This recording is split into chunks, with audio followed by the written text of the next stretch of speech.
मम्मा मम्मा मेरी बात सुनो ना। नन्हा विभव अपनी माँ संगीता की गोद में चढ़ने की कोशिश करते हुए बोला।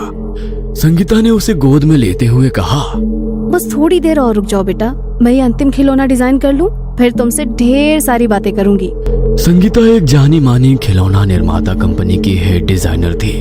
कोरोना महामारी की वजह से घोषित लॉकडाउन के कारण आजकल वो घर से ही अपना काम कर रही थी। संगीता और विभव के अलावा उनके घर में विभव की आया रहती थी, लेकिन लॉकडाउन के कारण वो अपने गांव से वापस नहीं आ पाई थी।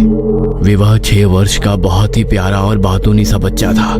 हर समय उसकी जुबान पर कोई ना कोई कहानी मौजूद रहती थी। पहले तो उसकी आया चाव से उसकी कहानियां सुनती थी, लेकिन अभी वो भी छुट्टी पर थी और संगीता अपने काम में ही व्यस्त रहती थी, जिसके कारण विभव उदास रहने लगा था।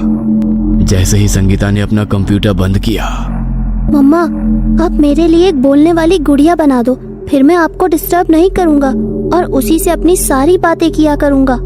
विभव की भोली सी बात सुनकर संगीता हंस पड़ी। कुछ सोचकर वो उठी और स्टोर रूम में चली गई।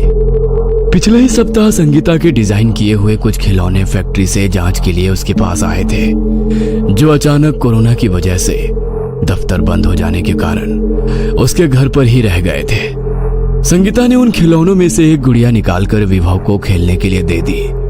वो गुड़िया वैसे तो दिखने में बहुत ही सुंदर थी, लेकिन उसकी आंखें कुछ गड़ू मड़ू सी हो गई थी, जो कभी कभी डरावना सा एहसास दे जाती थी। विभव ने जैसे ही वो गुड़िया देखी, वो खुशी से उछल पड़ा। अरे वाह मम्मा, आप कितनी अच्छी हैं। इतनी जल्दी आप मेरे लिए इतनी प्यारी गुड़िया ले आई। अब तो मैं इससे खूब सारी बातें करूंगा। विभव अब गुड़िया को लेकर अपने कमरे में चला गया और संगीता खाना बनाने में जुट गई। कुछ देर के बाद जब संगीता और विभव खाने के लिए बैठे, तो संगीता ने देखा कि विभव ने ना सिर्फ बहुत जल्दी खा लिया, बल्कि उसने संगीता की प्लेट से भी खाना लेकर खाना खाना शुरू कर दिया। संगीता थोड़ी हैरान हुई। फिर उसने सोचा कि शायद देर तक खेलने के कारण विभव को ज्यादा भूख लग गई होगी। खाना निपटाकर संगीता एक बार फिर अपने कंप्यूटर के आगे बैठ गई और विभव अपनी नई गुड़िया से खेलने में मग्न हो गया। अभी कुछ ही मिनट बीते ही होंगे कि विभव के हंसने की आवाज से संगीता का ध्यान भंग हुआ। उसे आज विभव की हंसी बदली हुई सी लगी। वो चौंक कर उसके पास पहुंची तो उसने देखा विभव गुड़िया को लिए अलमारी के ऊपर चढ़कर बैठा हुआ था। उसे यूं देखकर संगीता घबरा सी गई। तुम अलमारी पर कैसे चढ़े? अगर गिर जाते तो क्या होता? इस लॉकडाउन में मैं तुम्हें कैसे घर से बाहर हॉस्पिटल लेकर जाती? और हॉस्पिटल में अगर तुम्हें या मुझे इन्फेक्शन हो जाएगा तो क्या होगा? पता नहीं ये कौन सा नया खेल सूझा है तुम्हें। चलो जल्दी नीचे आओ।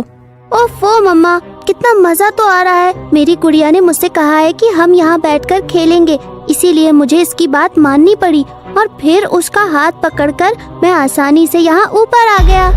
संगीता विभव की कहानियां बनाने की आदत से वाकिफ थी, इसलिए उसने इस बात पर ध्यान नहीं दिया और किसी तरह विभव को अलमारी से नीचे उतारा। अब तुम्हें अकेले अपने कमरे में खेलने की जरूरत नहीं है, तुम मेरे सामने बैठकर ही खेलो। विभव को अपने सामने देखकर संगीता ने राहत की सांस ली और अपने काम में लग गई। अब कुछ न कुछ अजीब घटनाएं रोज का क्रम बनती जा रही थी। कभी विभव जरूरत से ज्यादा खाता तो कभी अजीब सी आवाज में हंसता, कभी वो पलक झपकते ही किसी ऊंची जगह पर बैठा हुआ नजर आता, तो कभी उसका चेहरा संगीता को डरावना सा एहसास देता। विभव की हर बात में ये बात जुड़ी होती कि गुड़िया ने बोला ऐसा करो वैसा करो, लेकिन संगीता इसे विभव का बचपना समझकर भुला देती थी। इन सब बातों के असर से संगीता को लगने लगा कि वो शायद जरूरत से ज्यादा अपने काम में उलझ गई है और आराम के अभाव में उसे अजीब अजीब बातें दिखाई सुनाई पड़ने लगी हैं। इसलिए उसने तय किया कि वो कल ही अपने बॉस से बात करके 2 दिन की छुट्टी ले लेगी और अपने साथ साथ विभव का भी पूरा ख्याल रखेगी। लेकिन अभी रात बाकी थी। संगीता ने रात के खाने के लिए जैसे ही विभव को आवाज दी, नहीं मम्मा, मुझे नहीं खाना है। विभव का जवाब सुनकर परेशान सी संगीता उसके कमरे में पहुंचकर बोली, क्यों नहीं खाओगे? चलो जिद मत करो। गुड़िया ने मुझे खाने के लिए मना किया है। अगर मैं खाना नहीं खाऊंगा तो धीरे धीरे मर जाऊंगा और फिर उसकी तरह ही गुड़िया बनकर हमेशा के लिए उसकी दुनिया में उसके साथ रहूंगा। विभव ने अजीब सी आवाज में कहा। विभव के मुंह से मरने की बात सुनकर संगीता के गुस्से का ठिकाना नहीं रहा। उसने विभव को थप्पड़ मारने के लिए अपना हाथ उठाया, लेकिन ये क्या, उसका हाथ बीच हवा में ही रुक गया। वो विभव को छू ही नहीं पा रही थी। संगीता ने आश्चर्य से विभव की तरफ देखा तो उसने पाया कि विभव की आंखें लाल हो चुकी थी, मानो उसमें खून तैर रहा हो। उसके हाथ में मौजूद गुड़िया से भी हंसने की विचित्र आवाज आ रही थी, जो अब संगीता को बुरी तरह डराने लगी थी। सहसा गुड़िया और विभव दोनों की आवाज एक साथ संगीता के कानों से टकराई। हमें थप्पड़ मारना तो बहुत दूर की बात है। तुम ना तो हमारे पास आ सकती हो और न ही तुम हमें छू सकती हो। जाओ, चली जाओ यहाँ से और हमें अकेला छोड़ दो। संगीता के लिए अब वहां एक सेकंड भी खड़ा रहना मुश्किल हो गया था। पसीने से लथपथ घबराई हुई सी वो तेजी से वहां से भागकर अपने कमरे में आ गई। कुछ देर के बाद जब वो संयत हुई तब वो फिर धीरे से विभव के कमरे में पहुंची। पहुंचकर उसने देखा विभव सो गया था, लेकिन गुड़िया अभी भी उसके बिस्तर पर उसके पास ही थी। संगीता को अब उस गुड़िया से बहुत डर लग रहा था। फिर भी किसी तरह हिम्मत जुटाकर उसने गुड़िया को विभव के पास से उठाया और उसे बाहर ले जाकर उसने उसके टुकड़े टुकड़े कर दिए। फिर गुड़िया के इन टुकड़ों को उसने एक बॉक्स में पैक किया और उसे अन्य डैमेज खिलौनों के साथ रिकंस्ट्रक्शन के लिए स्टोर रूम में डाल दिया। हाँ, चलो, इस मनहूस गुड़िया से मुझे और मेरे बेटे को छुटकारा मिला। स्टोर रूम का दरवाजा बंद करते हुए संगीता स्वयं से बोली। अभी वो खुश होते हुए विभव के कमरे में पहुंची ही थी कि उसके मुंह से जोरों की चीख निकल गई। बिस्तर पर विभव की जगह वही गुड़िया लेटी हुई थी और विभव एक गुड्डे के रूप में उसके हाथ में था। तुम्हें क्या लगा तुमने मुझे खत्म कर दिया? मुझे कोई खत्म नहीं कर सकता। मैं एक श्राप हूँ, ऐसा श्राप जिसे कोई नहीं मिटा सकता।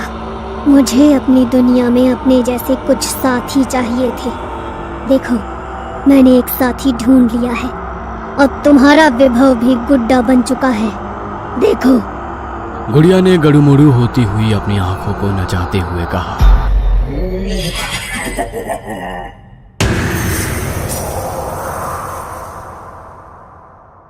देखते ही देखते वो बेहोश होकर गिर पड़ी। बेहोशी में वो बस लगातार एक ही बात बड़बड़ा रही थी। छोड़ दो, छोड़ दो, मेरे विभव को छोड़ दो, छोड़ दो। उसे गुड्डा मत बनाओ, उसे मत बनाओ गुड्डा। छोड़ दो, छोड़ दो, मेरे विभव को छोड़ दो। अचानक संगीता को महसूस हुआ कि कोई उसके चेहरे पर पानी डाल रहा है। उसने धीरे धीरे अपनी आंखें खोली तो उसके सामने पानी का जग लिए विभव खड़ा था। विभव पर नजर पड़ते ही संगीता झटके से उठकर बैठ गई और उसने उसे खींचकर अपने गले से लगा लिया। संगीता की इस प्रतिक्रिया से विभव ने घबराकर उससे पूछा, मम्मा, आपको क्या हो गया था? पता है मैं कितना डर गया था। आप अपनी आंखें भी नहीं खोल रही थी और पता नहीं क्या क्या बोल रही थी। फिर मैंने आया आंटी को फोन करके उन्हें सारी बात बताई। तब उन्होंने मुझे आपके चेहरे पर पानी डालने के लिए कहा। यह सब सुनकर विभव को स्वयं से अलग किए बिना संगीता बोली, मुझे कुछ नहीं हुआ है मेरे बच्चे, कुछ नहीं, और मैं कुछ होने भी नहीं दूंगी। भगवान का शुक्र है कि वो सब एक डरावना सपना था। थोड़ी देर बाद जब संगीता कुछ संभली तब उसने विभव से गुड़िया के विषय में पूछा। विभव ने रुआसी आवाज में कहा, पता नहीं मम्मा, मेरी गुड़िया कहाँ गई? मैं कब से उसे ही ढूंढ रहा हूँ। यह सुनकर संगीता ने चुपचाप स्टोर रूम का रुख किया। वहां पैकेट में गुड़िया के टूटे हुए टुकड़ों को देखकर उसे तसल्ली हुई। संगीता ने तुरंत माचिस निकाली और गुड़िया के टुकड़ों में आग लगा दी।